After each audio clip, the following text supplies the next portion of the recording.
Open-minded ka ba? Isang masigla at puno ng pag-asang araw ng Lunes kapanalig, salubungin natin ang panibagong araw, panibagong linggo, nang may puspos ng pasalamat at kagalakan sa walang hanggang pagkalinga ng Diyos sa atin. 15 ngayon ng Enero, ginugunitan natin si San Arnoldo Jansen, tagapagtatag ng Society of Divine Word o SVD. Pasalamatan natin ang Diyos sa banal na ito at sa tulong ng kanyang panalangin, hilingin nating lumago tayo sa pagmamahal at pagpapahalaga sa salita ng Diyos na buhay. Isang mainit na pagbati po ng happy birthday sa lahat na nagdiriwang ng kaarawan ngayon at sa buong linggong ito. Pagpalain nawa ng Panginoon ang panibagong taon sa inyong buhay. Ito po ay Sister Lines ng Daughter of St. Paul. Panawagang maging bukas sa pagtanggap ng mga bagong pananaw o perspektibo ang hamon ng mabuting balita ngayon.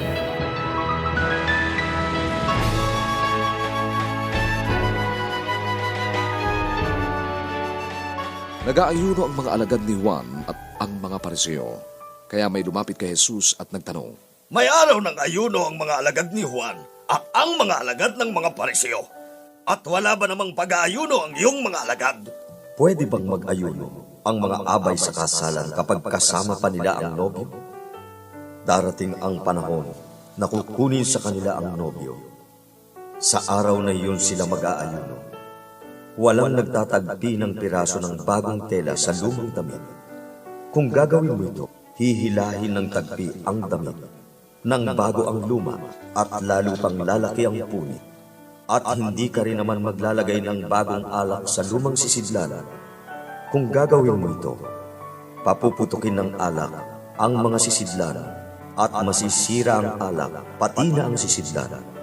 Sa bagong sisidlan, ang bagong alak.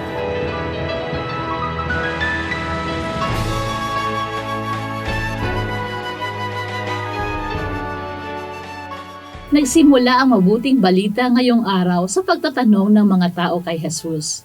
Bakit hindi nag-aayuno ang iyong mga alagad? Alam ng lahat na nag-aayuno ang mga Pariseo. Gayon din ang mga alagad ni Juan. Naiiba ang naging tugon ni Jesus sa tanong nila. Ginamit niya ang larawan ng isang piging sa kasalan upang sagutin ang kanilang katanungan.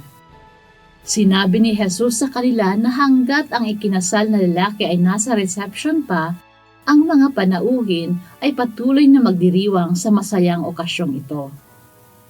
Ang oras ng pag-aayuno ay nakalaan kapag ang ikinasal na lalaki ay wala na sa piling nila. Ipinagpatuloy ni Jesus ang pagpapaliwanag sa pamamagitan ng paggamit niya ng larawan ng isang balabal na punit-punit at kailangang tagpian. Sinabi niya sa kanyang mga tagapakinig na ang sinumang nasa katinuan ay hindi gagamit ng isang bagong pirasong tela upang itagpi sa punit-punit na balabal. Ginamit din niya ang larawan ng sisidlang alak. Sinabi ni Jesus na walang naglalagay ng bagong alak sa mga lumang sisidlan, sapagkat puputok ito. Mga kapanalig, ano ang kahulugan ng palinhagang ito sa konteksto natin ngayon?